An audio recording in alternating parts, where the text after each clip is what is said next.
Okay, motivational theorists. The popular topic, GCSE and AS, probably underused in GCSE exams, but you can bring them in to support longer answers if you wish to. Sometimes there'll be short marks based a lot on Maslow. Okay, so I'll put 4 on the board: Taylor, Maslow, Herzberg, Mayo. Your course may require you just to know Maslow and Herzberg, or it may be all 4, or like IB, you might be required to learn even more as well. I think always the best place to start off is Frederick Taylor. So Frederick Taylor kind of kicked off this kind of work here. The fact that he worked for Henry Ford, producing the first ever mass-produced car. Now, a car was such a complicated bit of engineering, it needed to be made cheaper in order for the mass market to buy it. So Taylor was almost like the HR guy who was in charge of increasing productivity on the production of the Model T Ford. So he was fairly brutal. He believed in autocratic leadership, high discipline, one-way communication, and he believed that people were motivated by money.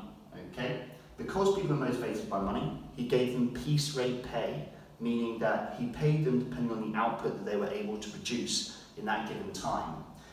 He also believed in specialisation, giving the staff very small tasks to do and giving them specialist equipment to do that task. That meant that they were like, I've been given a small job, I've been given the right tool, and if I make more, I will be paid more. Okay? So quite a simple theory to understand, just remember, motivated by money. However, there are evaluations to this. Essentially, where there's specialisation, and whatever topic you're doing specialisation, there will always be boredom. Okay, people actually don't get any of the non-financial rewards, such as job enrichment, empowerment, things like that. So in fact, there was a high level of boredom, and you may only see the high productivity in the short term. Also, high labour turnover. If people are not motivated, they're going to want to leave the company. That incurs lots of extra costs in terms of recruitment, selection and training. And then I've also put unethical as a third evaluation here.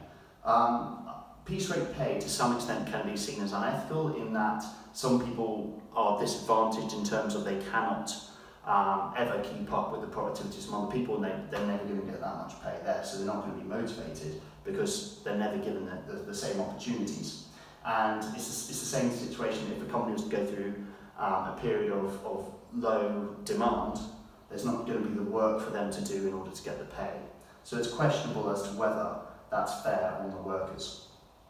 Okay, second theorist, Maslow. Maslow came up with Maslow's hierarchy of needs, more of a psychologist.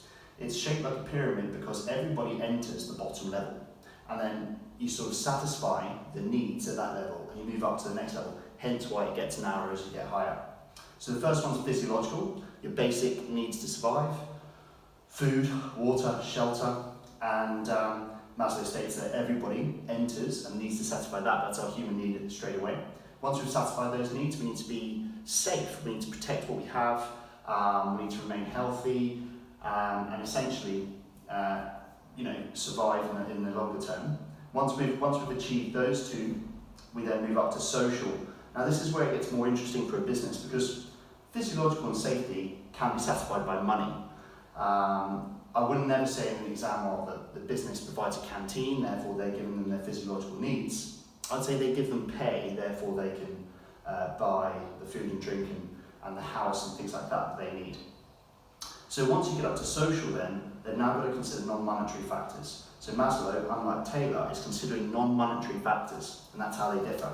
So he's saying that humans have a natural need to be social, have friends, things like that, so the business will need to think about that, incorporate teamwork into their daily job, may motivate them. Putting on things like staff parties and events could also help them be motivated in the workplace.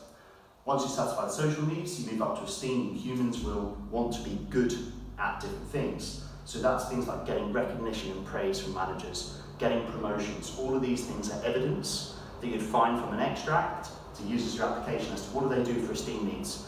Well, the manager has an employee of the month system, whatever it is. Okay, so once we've satisfied the esteem needs, we have this kind of very philosophical self-actualization, this kind of never-ending concept of reaching one's potential. Very difficult really to answer how a business would would ever do that, but I suppose giving things like training, going away and doing, further degrees, giving a sabbatical to go travel.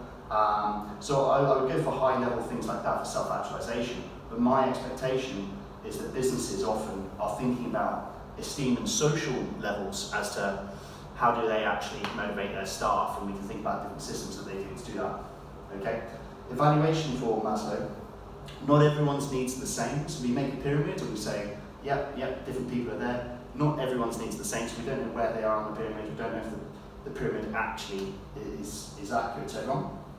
And also cost. So basically, if we're saying, right, put on a staff event, give people recognition, Employee of the Month, we've got to question the cost of doing these non-monetary rewards and see if that actually increases productivity to the right extent.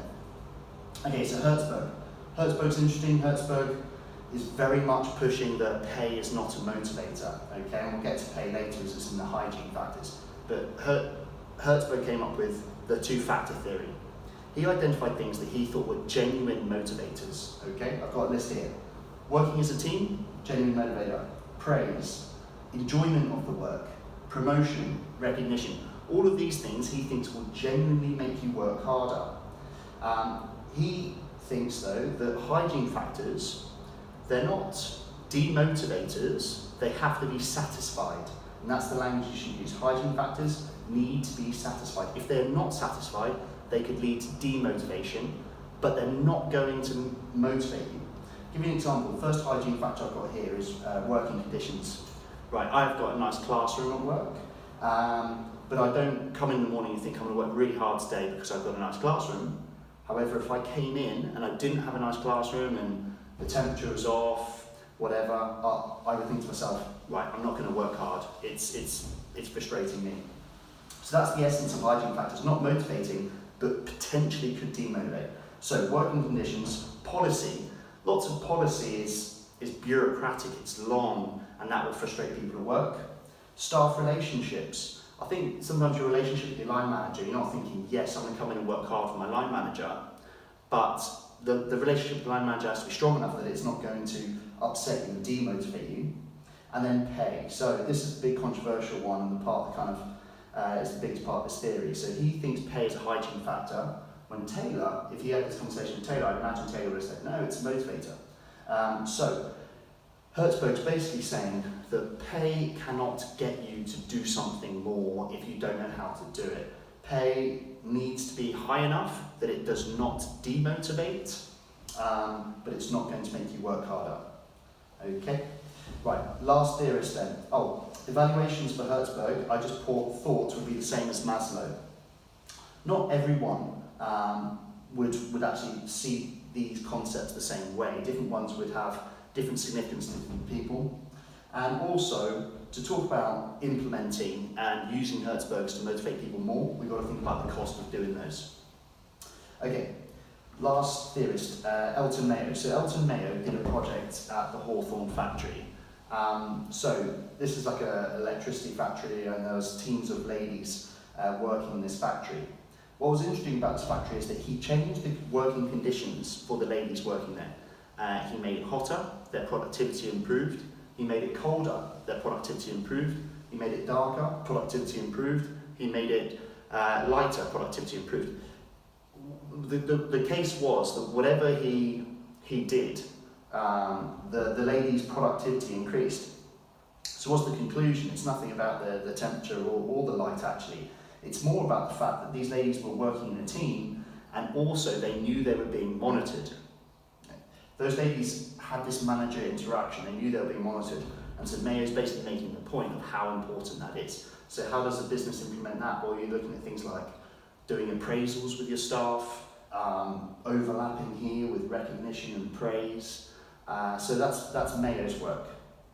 Okay, and evaluations, I would take the same from Maslow here. Not everybody's going to react the same, and whatever solutions you give using Mayo's theory, you've got to evaluate by talking about the cost of implementing it.